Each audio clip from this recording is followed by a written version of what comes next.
Where do you stand? Well, I remember this, otherwise I forget. Where do you stand on embedded criticism? Because we have Maddie Costa, who was really great and interesting discussing her role with the Chris Good Company.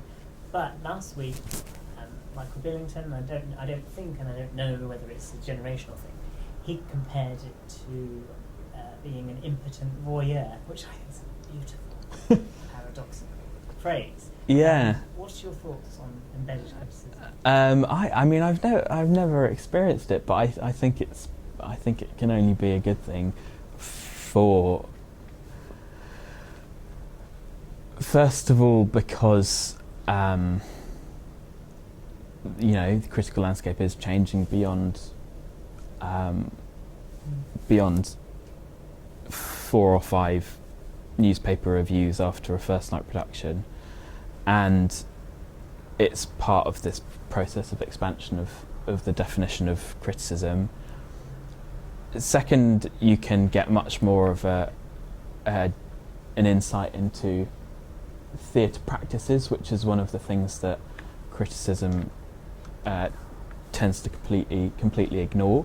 There are so I've never had any kind of like backstage or on-stage experience, and I think I've tried to learn about what goes on in the process of putting on a play, but probably my writing suffers because I don't know those things.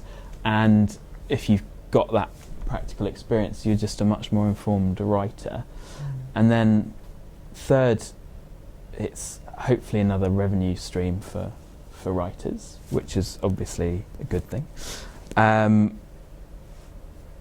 But you probably do have to be quite responsible with your role.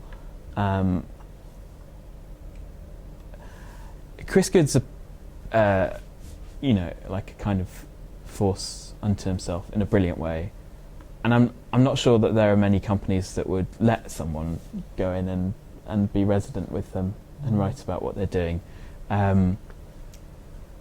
So yeah, it's not really something that I've come across that much apart from with Maddie Costa.